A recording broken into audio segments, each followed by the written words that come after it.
Narito tayo ngayon upang matunghayan ang talaga namang nag-iinit at talagang napaka-latest na issue ni Ate Erica.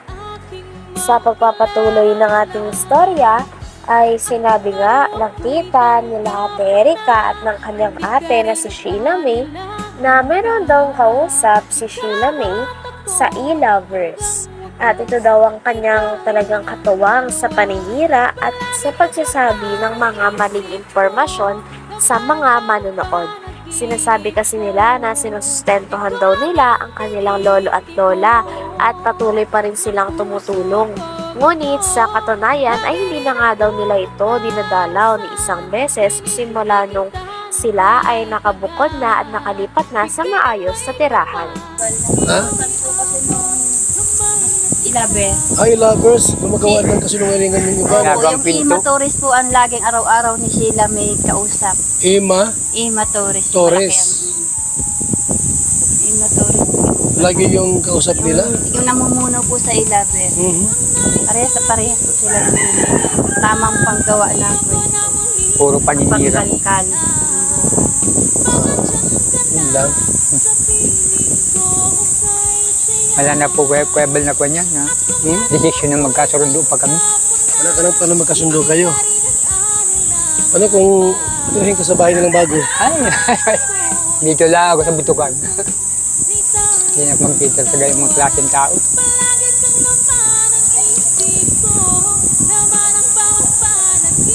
Sino yung ano? Ay, iba pangalan binanggit ko. Yung mga pala po yung Sino? para kayang bibig. Ang pangalan mo?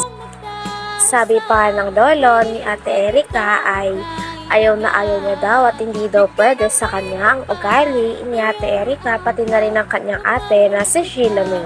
Talagang ayaw niya daw na lalapastanganin daw nila ang nagpalaki sa kanila at talaga namang umaruga ng ilang taon. Lolo at lola daw kasi nila ang talagang nagpalaki sa kanila, nagpaaral at naghatid sundo daw sa kanila sa school kahit na naulan. Kaya talagang hindi pwede sa kanilang lolo na porket nagkapera lang sila ay lalapastanganin na nila ito. Wala nga daw siyang pakis sa pera nila Ate Erica, ngunit ang sa kanya lang ay ang ugali talaga ang dapat nilang ayusin sapagkat dapat hindi nila ginaganon tratuhin ang mga taong nagpalaki at nag-aruga sa kanila ng maayos ng bata pa sila. So tay, anong mensahe mo kay Sheila May kung sakaling nakikinig sa atin? Ay, kung nakikinig ka naman, sila mi, yung mga asal mong ginagawang ganyan, hindi pwede sa akin. Ayaw ko nung lalapastanganin nyo nagpalaki sa inyo. Ilang taong kayo na pa sa amin. Pinaaral kayo, hatid sundo ng motor, kahit maulan. Pero nagawa ninyo sa amin, lula mong ganito. Yun ang masasabi ko sa iyo. Kay Erica tay, Erica. Sa rin po yung parehas ng dalawang Res silang ugali? parehas lang. Bakit nagbago sila ng ugali? Bakit nagkapira ano? Pagkapira nila, wala. Kapira? Hindi ko ma-interest yung pira nila. Yung sa akin ay yung ugali nilang ayusin nila. Ayaw ko nung gayang mga klaseng mga bata. Walang mga ugali? Walang ugali. Lapastangan masyado. Walang hiya. Hindi napunta rito tay? Ay, wala na. Mula na yun.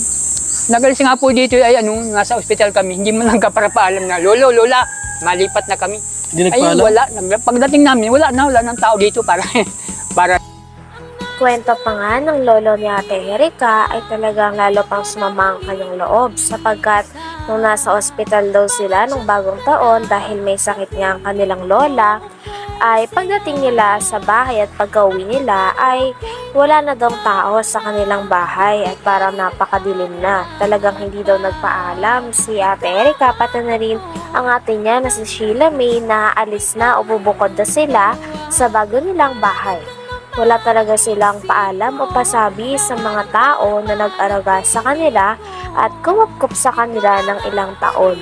Kaya naman napakalaki nga ng galit ng lolo nila sa kanilang dalawa dahil nagawa daw nilang lapastanganin ng mga tao na nag-alaga sa kanila at nag-aruga. Walang mga ugali? walang ugali. Lapastangan masyado. Walang hiya. Hindi Hindi napunta rito, tay? Ay, wala na yun. Nagalis nga po dito ay nasa ospital kami, hindi mo lang kaparapaalam na, Lolo, Lola, malipat na kami. Hindi Ay, nagpaalam? wala. Pagdating namin, wala nang tao dito para para dito alsan na ng kwan. Madilim na baga namin dito, wala nang katao-tao. Natira lang yung panganay kong anak, parang namatayan na. Hindi mo nagpaalam sa amin yung mga batang yun. Talagang mga interest talagang ayaw kayo makasama. Dahil Dito lumaki sila. Ikaw ang nagpalaki lahat. kami nang pala. Bakit nag-iba ugali, tay? Saan nagmana? Baka doon sa pamilya nila na sa lalaki. Hindi wala naman sa amin kami magkarapatid. Magkasurundo kami, siyam kami magkarapatid. Ayos na yung namin. Pero sila, nagmana sila sa kabila. So, kaya di kumukuha ng pangkabuhayan, araw-araw niyong pagkain, kaya kumukuha. Kwento pa ng lolo ni Ate Erika ay hindi daw totoo talaga na nakakatanggap pa sila ng sustento galing kay Ate Erika. Dahil ang huli nga daw nilang natatanggap ng mga pera ay nung binavlog pa sila ni Kalinga Prab at ni Kalinga Proel. Ngunit ngayon ay mali daw talaga ang pinapakalat nila na nagsusustento pa din daw si Ate Erika at ang kanyang kapatid o ate na si Sheila May. Kaya nga daw masama din daw ang loob ng pamilya nila kay Ate Erika dahil nagagawa nilang magsinungaling para maging magandang image nila sa mga tao. Ito, natlo kami. Sana malamang tumulong sila sa inyo. May pera sila Sheila May. Ay, kung Wala pala. wala yan. Nising ko, wala kayong natatanggap. Ay, nung nag-akong pa si Rab, Nakirap pa noon. kay Rab pa, saka kay Roel. Ngayon wala na. Wala. Si Kalinga Prab ba, di na kayo binablog? Ay, hindi na. Si Ruel, yun, di wala na rin si Ruel. Wala na din po. Nag-vlog. Wala na din po. Okay.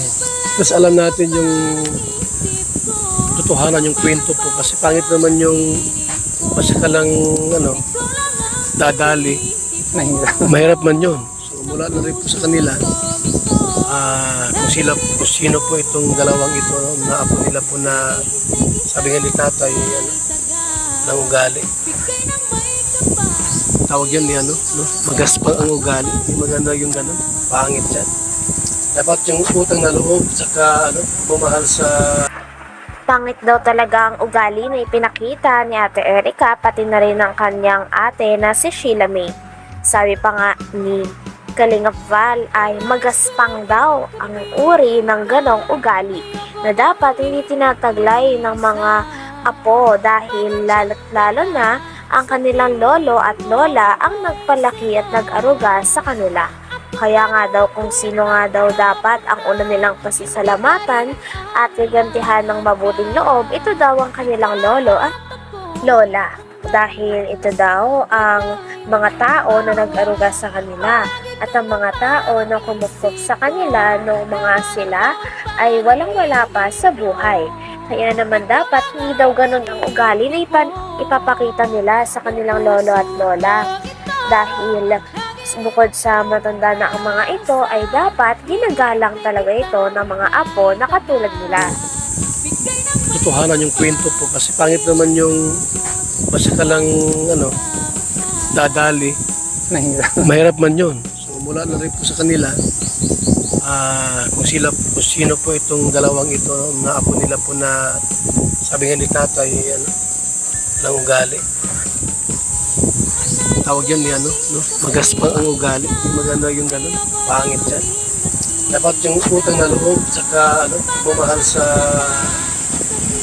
lolo't lola, yun na doon dapat. Ano kung wala ng pera tayo, babalik dito? Ay, wala na, hindi ko natanggapin dito. Kasi kailan pa. Talagang ayaw ko na. Pag sinabi Malalim ko, yung sugat. pag sinabi ko talaga. Malalim yung sugat mo tayo, grabe. Kaya anong paninira sa amin, sa binabato sa social media. Inaalaman lang po ninyo. Test, kaya pumunta kami dito at makausap din po namin kayo para alam namin yung mga...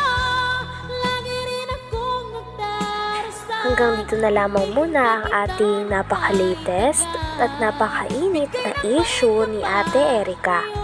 Maraming salamat sa inyong panonood. Hanggang sa muli. Bye!